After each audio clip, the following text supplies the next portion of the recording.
The text came on a Tuesday morning, May 3, 2022, 9:47 a.m. I was sitting in my campus apartment, reviewing my dissertation one final time before my PhD defense the next day. 8 years of research on renewable energy applications in developing nations. 8 years of late nights, failed experiments, breakthroughs, setbacks, and finally, success. My phone buzzed. I smiled, thinking she was texting to wish me luck on my defense. Maybe to confirm their flight details for my graduation ceremony on Saturday. Instead I read, "Sarah, your father and I have decided not to attend your graduation. We need to be honest. We think you've wasted 8 years on something impractical. Your brother's MBA graduation is in 2 years, and that actually matters for his career. We're saving our time and money for that. Hope you understand." I stared at the screen for a full minute. Then another text. "Also, we told everyone you're finally finishing school. They all asked what took so long. It's embarrassing explaining you're still a student at 30. I set the phone down carefully. My hands were shaking. 8 years. I'd spent 8 years pursuing this degree while working as a research assistant, scraping by on a stipend that barely covered rent. 8 years of telling my family about my research, my publications, my progress. They'd never asked a single question about my actual work.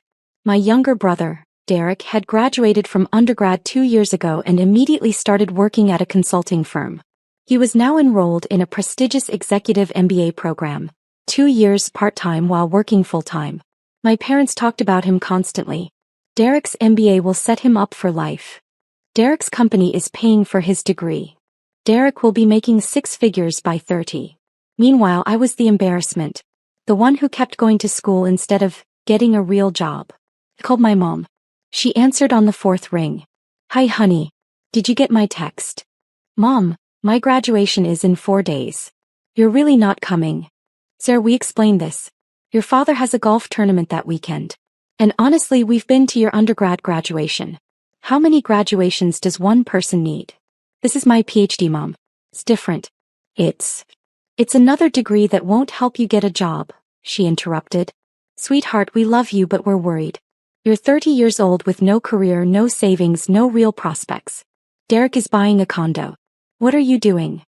"I'm about to defend my dissertation. I'm about to become Dr. Sarah Mitchell." "And then what?" she asked. "Who's going to hire you? What are you going to do with a PhD in? What is it again?" "Environmental engineering with a focus on renewable energy systems."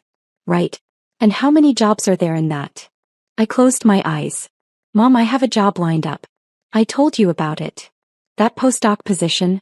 Sarah, that's not a real job. That's more school. It's a research position at Stanford. It pays $68,000 a year. Derek makes $95,000 plus bonuses," she said. "And he's only been working for 2 years. Everything always came back to Derek." "I have to go," I said. "My defense is tomorrow." "Good luck, honey. We do love you. We just want you to be practical." She hung up. I sat there in my empty apartment staring at my dissertation. Scalable solar microgrids for rural electrification in sub-Saharan Africa. 347 pages. 4 years of field research. Published findings in 3 major journals. Useless according to my mother. My defense the next day went perfectly. My committee praised my work. Dr. Jennifer Hartley, my advisor, told me it was one of the best dissertations she'd seen in 20 years. "You should be proud," she said. "This research is going to change lives, Sarah." "Thank you," I said, trying to smile. He studied my face. "Your family isn't coming to graduation, are they?" I shook my head. "I'm sorry," she said gently. "For what it's worth, I'll be there. And I'm proud of you." Saturday arrived. May 7, 2022. Graduation day. I put on my doctoral robes alone in my apartment. The heavy black gown, the velvet tam, the blue and gold hood representing my field. I looked at myself in the mirror. Dr. Sarah Mitchell. I'd done it. Despite everything, I'd done it. The ceremony was at 2 p.m. at the university's main arena. Hundreds of graduates, thousands of family members filling the seats. I sat in the doctoral candidate section. About 40 of us total. Around me I heard excited chatter. People pointing out their families in the crowd. Parents waving. Siblings holding signs. I looked up at the sea of faces and saw no one I knew. Dr. Hartley was sitting with the faculty, but that was it. When they called my name, Sarah Elizabeth Mitchell, Doctor of Philosophy in Environmental Engineering, I walked across that stage to polite applause from strangers. No one screamed my name. No one stood up. No one took photos. I shook the dean's hand, received my diploma, and walked off the other side. That was it. 8 years summed up in 15 seconds. After the ceremony, I stood outside the arena watching families celebrate. Flowers, balloons, tears of joy. Parents hugging their graduates, telling them how proud they were. I got in my 12-year-old Honda Civic and drove back to my apartment. That night, I ate takeout Chinese food alone and updated my LinkedIn profile. Sarah Mitchell, PhD. My mom texted at 8:30 p.m. Did it go okay? Not, congratulations. Not, we're proud of you. Just, did it go okay? I typed back, yes. She replied, good. Talk soon. That was it. Over the next 2 weeks, I packed up my apartment and moved to Palo Alto for my postdoc position at Stanford. Dr. Hartley had connected me with Dr. Robert Chin, who was running a groundbreaking lab focused on affordable renewable energy for developing nations. The work was exactly what I wanted: meaningful, innovative, challenging. I was developing solar microgrid systems that could be manufactured and installed cheaply in areas without reliable electricity. My parents called once during those first 3 months to tell me Derek had gotten promoted to senior consultant. He's really going places, my dad said. Making smart career moves. That's great, I said. How's your research thing going? It's going well. We just got approved for field testing in Kenya. Kenya. My mom's voice was skeptical. Why Kenya? Because 600 million people in sub-Saharan Africa don't have access to reliable electricity.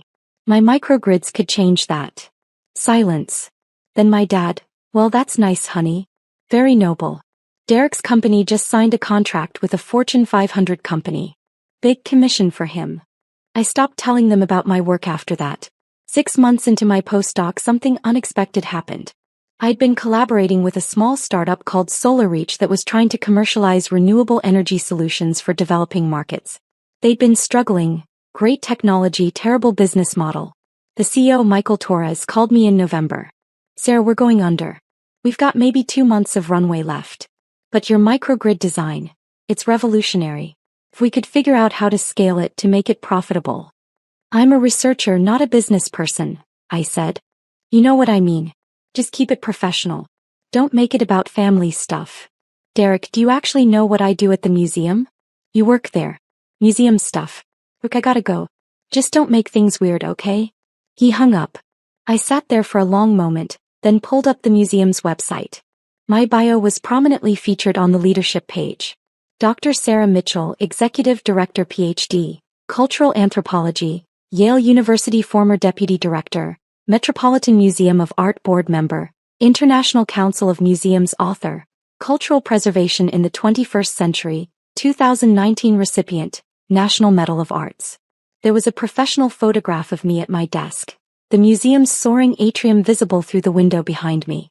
Contact information. A detailed CV. Derek had never looked. Not once in 4 years. January 13th arrived cold and bright. I dressed carefully that morning. A tailored charcoal suit, minimal jewelry, my hair pulled back in a professional bun. I looked exactly like what I was. A senior executive in one of the world's most important cultural institutions. At 9:45 a.m. Jennifer briefed me. Congresswoman Chen's motorcade just arrived. Security is escorting her up. Her chief of staff, 2 aides and a press liaison. Press. They want photos of her with the international flags in the main hall. Good optics for her arts and culture subcommittee work. Of course. This was as much about her political profile as genuine interest in museums. At 9:58 a.m. my desk phone rang. Security. Dr. Mitchell, Congresswoman Chen's party is in the main lobby. Ready for you. I'll be right down. I took the elevator to the ground floor. The museum wasn't open to the public yet. We had an hour before the doors opened. The vast main hall was empty except for the security detail, Rebecca Chin and her staff. Rebecca looked polished and professional in a navy dress and blazer. She was speaking with her press liaison, gesturing toward the soaring architecture, clearly planning her photo angles. I approached quietly. Her chief of staff, a sharp-eyed man in his 40s, noticed me first. Dr. Mitchell. he said, extending his hand. Tom Bradford, Congresswoman Chen's chief of staff. Thank you for accommodating this tour. Of course. I shook his hand, then turned to Rebecca. Congresswoman Chen, welcome to the Smithsonian National Museum of Natural History. I'm Dr. Sarah Mitchell, Executive Director. Rebecca turned, her political smile in place. Dr. Mitchell, thank you so much for... She stopped. Her smile froze. Her eyes widened slightly. Mitchell, she said. Sarah Mitchell? Yes. As in, Derek's sister Sarah Mitchell? Yes. The silence that followed was profound. Tom Bradford looked confused. The aides exchanged glances. The press liaison kept her camera ready, uncertain whether to photograph this moment. I didn't realize. Rebecca's professional composure was cracking at the edges. Derek said you worked at a museum. He didn't mention that I run it? I finished gently. No, he wouldn't have mentioned that. He doesn't actually know what I do here. Rebecca's face cycled through several expressions. Embarrassment, confusion, realization. The executive director. You're the executive director of the Smithsonian Natural History Museum. One of 19 Smithsonian museums, yes. This is my primary responsibility. Tom Bradford, to his credit, recovered quickly. Congresswoman, shall we begin the tour? Dr. Mitchell has generously set aside 2 hours for us. Yes, Rebecca said, but she was still staring at me. Yes, of course. I led them through the museum, starting with the main exhibitions. I explained our mission. Research, education, preservation of 145 million specimens and artifacts representing the natural and cultural history of our world. I showed them our research facilities, where hundreds of scientists conducted groundbreaking work in biology, geology, anthropology, and paleontology. Rebecca asked intelligent questions. She was clearly well briefed on cultural policy issues, and despite her evident discomfort, she engaged professionally with the material. In the ocean hall, standing beneath the model of the North Atlantic right whale, I explained our role in climate change research and public education. We're not just a museum, I said. We're a research institution. Our scientists publish over 600 peer-reviewed papers annually. We advise Congress on environmental policy, cultural preservation, and scientific research funding. Congress, Rebecca repeated. You advise Congress. Yes. I've testified before the House Appropriations Committee 3 times in the past 2 years. Most recently on the importance of funding for cultural diplomacy programs. Tom Bradford made a note on his tablet. The Congresswoman chairs the subcommittee on arts and culture. I'm surprised your testimony didn't cross our desk. It may have, I said. I testified as Dr. Mitchell, Executive Director. Not as Derek's sister. Rebecca flinched. We continued to the anthropology collections. I showed them artifacts from every continent, explained our repatriation programs for indigenous cultural objects, discussed the ethical complexities of museum collections built during colonial periods. These are conversations the museum world is grappling with globally, I said. Which is why the International Museum Directors Summit is so important. We need to coordinate our approaches to decolonization, climate change, digital access, and cultural preservation. The summit, Rebecca said. That's tomorrow night. Yes. The opening reception is at the National Gallery, but we're hosting several working sessions here over the following 3 days. 50 directors from 32 countries. And you're coordinating this. I'm the host director, yes. I'll be giving opening remarks and moderating 2 of the panel discussions. We walked through the Butterfly Pavilion, the Hall of Fossils, the Human Origins exhibit.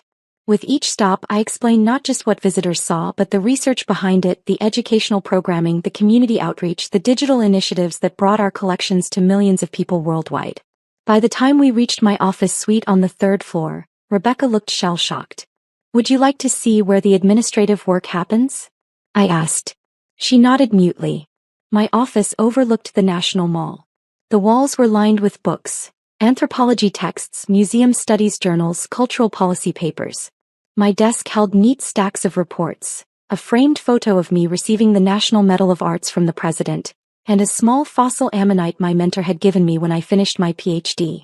This is where you work, Rebecca said, more to herself than to me. Yes. Though I spend as much time in meetings, at donor events, testifying on the Hill, or visiting our research stations around the world. Tom Bradford was taking notes more frantically now. Congresswoman, this would be an excellent partnership opportunity. Dr. Mitchell's work aligns perfectly with your subcommittee priorities. Yes, Rebecca said faintly. I can see that. Jennifer knocked and entered. Dr. Mitchell, the secretary's office called. They need your input on the French delegation's request. Tell them I'll call back in 20 minutes. Also, the director of the Louvre would like to schedule a pre-summit call with you. This afternoon if possible. Dr. Mitchell has been named to Forbes 30 Under 30 list, received the UN's Sustainable Development Innovation Award, and has published groundbreaking research in renewable energy applications. She represents the very best of what a Stanford education can achieve, using business as a force for positive change in the world. My heart was pounding. Please join me in welcoming Dr. Sarah Mitchell. I walked onto that stage into blinding applause. The screens showed my face, my name, my credentials. I walked to the podium looking out at 427 graduates and thousands of family members. And there in section 114 row 22 I saw them. My mother standing up to applaud, frozen mid-clap. Her mouth open. Her face white. My father beside her, gripping the armrest of his seat. Staring. Derek in the graduate section on his feet with everyone else, his face a mixture of shock and something else. Pride maybe? My mother grabbed my father's arm, exactly like in my imagination. Her knuckles were white. I smiled and began my speech. Thank you, Dean Morrison, for that incredibly generous introduction. And congratulations to the MBA class of 2026. You've worked incredibly hard to be here today and you should be proud. My voice was steady, strong. Nothing like the uncertain grad student who'd walked alone across a stage 4 years ago. 4 years ago I stood on a different Stanford stage receiving my PhD. It was the culmination of 8 years of research, thousands of hours of work and more failed experiments than I can count. I paused, looking directly at section 114. My parents didn't come to that graduation. They told me my PhD was impractical. A waste of time. They said my 8 years of education didn't matter because it wouldn't lead to a real career. The stadium was silent. They weren't entirely wrong. A PhD doesn't guarantee success. It doesn't guarantee wealth. It doesn't even guarantee you'll find a job in your field. I saw my mother's hand go to her mouth. But here's what my PhD did give me. It gave me the skills to solve complex problems. It taught me how to think critically, how to fail productively, how to persist when everyone says something is impossible. It gave me the foundation to build something meaningful. I clicked to my first slide. A photo of a village in Kenya, lit up at night by our microgrids. This is Kibra, a village outside Nairobi. 2 years ago this village had no electricity. Children studied by candlelight. The medical clinic couldn't refrigerate vaccines. Small businesses closed at sunset. Next slide. The same village transformed. This is Kibra today. Using technology one developed during my PhD research, we installed a solar microgrid that powers the entire village. Children can study after dark. The clinic saves lives with refrigerated medicine. Businesses thrive into the evening. Next slide. More villages. More transformed lives. SolarReach now powers 200,000 homes.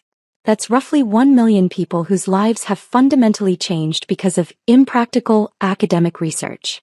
I looked back at my parents. My mother was crying. My father's jaw was tight. I'm telling you this not to brag but to make a point. Success isn't just about salary or status. It's not about picking the safe path or doing what others expect. I clicked to a slide showing our company growth. Yes, SolarReach is valued at $420 million.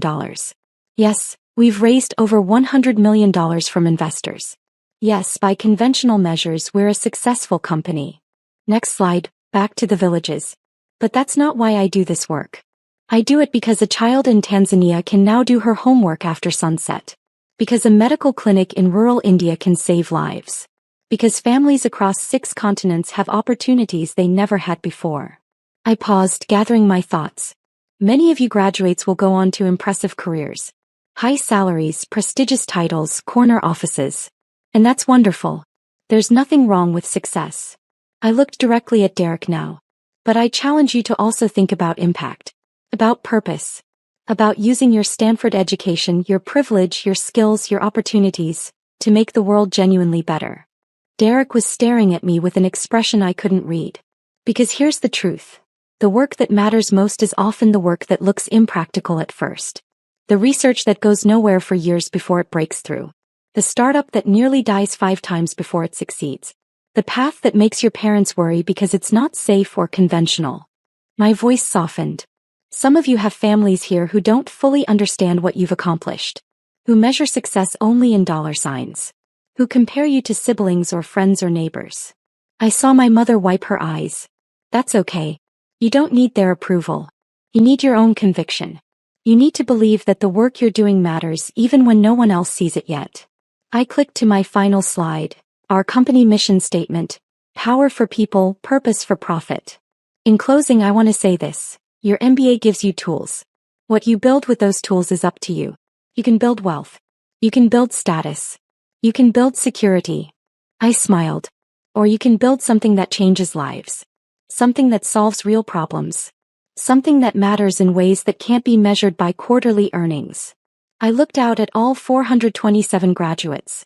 You're some of the most talented, educated, privileged people in the world. Don't waste that privilege on work that doesn't fulfill you. Don't spend your life chasing someone else's definition of success. Final pause. Find the problem that breaks your heart. Then fix it. That's what your education is for. I stepped back from the podium. Congratulations, class of 2026.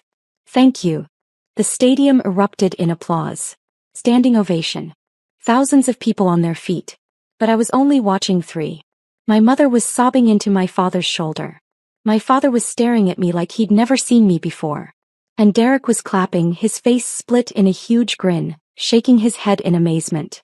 I walked off the stage. Dean Morrison grabbed my hands backstage. That was extraordinary. Absolutely extraordinary. We've never had a response like that. Thank you, I said, but I barely heard her. My mind was racing. What happened now? Did I find my family in the crowd? Did I wait for them to find me? Did I leave? The ceremony continued. Degrees were conferred. Names were called. Derek walked across the stage. Derek Michael Mitchell, Master of Business Administration.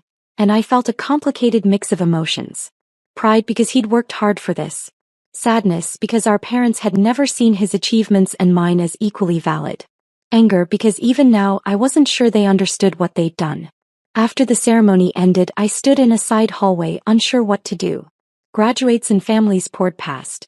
Some people recognized me from my speech and stopped to shake my hand to thank me. Then I saw them. My mother pushing through the crowd, my father behind her, Derek trailing with his diploma. Sarah, my mother said, her voice breaking. She looked like she'd aged 10 years in 2 hours. Sarah, Not here, I said quietly. Too many people. I led them to a private room Dean Morrison had given me access to. We stood in awkward silence. You're a CEO, my father finally said. Of a $420 million company. Co-founder and CTO, I corrected. But yes. Why didn't you tell us? My mother asked. I did tell you. Multiple times. You didn't listen. You said you were doing research. You never said you started a company. I told you I left Stanford for a startup. You said it was impractical. Silence. Derek cleared his throat. That speech was incredible, Sarah. I had no idea you were doing all this. You never asked, I said, but not unkindly. That's not fair, my father protested. We always asked about your work. No, I said firmly. You asked if I had a real job yet. You asked when I was going to get serious about my career. You compared me to Derek constantly. But you never once asked what my research was actually about. You never asked what I was building. You never cared. We cared, my mother insisted, crying. We were just worried. You were embarrassed, I interrupted. You were embarrassed that I spent 8 years on a PhD instead of getting a job. You were embarrassed that I didn't have a conventional career path. You were embarrassed to tell people about me. That's not true. Mom, you didn't come to my PhD graduation. You said it was a waste of time. You said Derek's MBA mattered more. She flinched like I'd slapped her. And now? I continued. Now that you know I'm successful by your standards? Now that I have money and recognition and status? Now I matter. You always mattered, my father said weakly. Then why wasn't I worth a single day? Derek's graduation was worth a week of your time. Mine wasn't worth a Saturday. No one spoke. Derek looked at our parents. She's right. You know she's right. Derek, my mother started. No, Mom. I've watched you treat Sarah differently my whole life. I knew it was happening. I didn't say anything. I should have. He turned to me. I'm sorry, Sarah. I should have stood up for you. That unexpected apology cracked something in my chest. It's not your fault, I said quietly. It kind of is. I benefited from it. I let it happen. My mother was fully crying now. Sarah, please. We made a terrible mistake. We were wrong. We were so wrong. About what? I asked. About me being unsuccessful? Or about how you treated me? She opened her mouth, then closed it. That's what I thought, I said. You're sorry I turned out to be successful. You're sorry you were wrong about me. But are you sorry for making me feel worthless? For comparing me to Derek for my entire life? For missing the single most important achievement of my life because you decided it didn't matter? My father stepped forward. Sarah, we love you. We've always loved you. Maybe, I said. But love isn't enough when it comes with conditions. When it depends on me meeting your definition of success. What do you want from us? My mother asked desperately. I thought about that. What did I want? An apology? I've gotten that. An explanation? There wasn't one that would satisfy me. A promise to change? Words were easy. I don't know, I admitted. I honestly don't know. We stood there 5 feet apart, an ocean of hurt between us. I have to go, I said finally. I have a dinner with Dean Morrison and some faculty. Can we talk later? My father asked. Can we try? I looked at them. My parents who'd shaped my childhood, my self-worth, my relationship with success. Who taught me that achievement mattered more than character. That status mattered more than substance. Who'd missed my PhD graduation and broken something in me that might never fully heal. But they were still my parents. Maybe, I said. Someday. But not today. I left them there and went to my dinner. Over the following weeks, my parents tried to reconnect. Phone calls, emails, a handwritten letter from my mother that was 12 pages long. Derek and I started talking more. Real conversations, not surface-level updates. He admitted that he'd always felt the pressure of being the golden child, that he'd chosen his career partly because it was what they wanted. I'm thinking about making a change, he told me 2 months after graduation. Maybe doing something more meaningful than consulting. Like what? I don't know yet, but your speech got me thinking. About impact. About purpose. That's great, Derek. Maybe we could grab coffee sometime? Talk about it. We did. Once a month, then twice. Slowly rebuilding a relationship that had been stunted by our parents' favoritism. As for Mom and Dad, I kept them at arm's length for a long time. The hurt was too fresh, too deep. But on Christmas, 8 months after Derek's graduation, I agreed to have dinner with them. It was awkward. Painful. Full of long silences and careful words. But it was a start. My mother showed me a scrapbook she'd made. Articles about Solar Reach. My Forbes 30 under 30 profile. Photos from speaking engagements. I've been following everything, she said quietly. I know I'm late. I know I missed so much. But I'm paying attention now. It wasn't enough. Not nearly enough. But maybe, eventually, it could be something. A year after Derek's graduation, Solar Reach hit a major milestone. We'd powered our millionth home. 1 million homes. 5 million people with access to reliable electricity who'd never had it before. Michael and I stood in our office, looking at the map showing all our installations spread across 47 countries. We did it, he said. We did, I agreed. My phone buzzed. A text from my mother. Saw the news about the millionth home. Sarah, I am so incredibly proud of you. Not because of the number or the success, but because you're changing people's lives. You were right. Your PhD wasn't useless. It was the foundation for something extraordinary. I'm sorry it took me so long to see it. I stared at the text for a long time. Then I typed back, thank you, Mom. It wasn't forgiveness. Not completely. But it was acknowledgement. Progress. That night I went home to my apartment and pulled out my PhD diploma. I'd kept it in a drawer for 4 years, too painful to display. Now I hung it on my wall. Dr. Sarah Mitchell, Doctor of Philosophy in Environmental Engineering. Not useless. Never useless. The foundation for everything I'd built. Everything I'd become. I thought about that lonely graduation day. Sitting in the arena watching families celebrate while I sat alone. Walking across the stage to silence. It had hurt so much. But it had also taught me something crucial. My worth didn't depend on anyone's approval. Not my parents, not society's, not even my own family's. My worth came from the work itself. From the problems I solved. From the lives I changed. From the villages lit up at night because of research my parents called impractical. From the children studying after sunset because of technology they said was useless. From the impact I made in the world because I'd refused to let their judgment define me. I'd walked across that stage alone 4 years ago. But I'd walked across Stanford's stage last May as Dr. Sarah Mitchell, CEO of a company changing the world. And that made all the difference.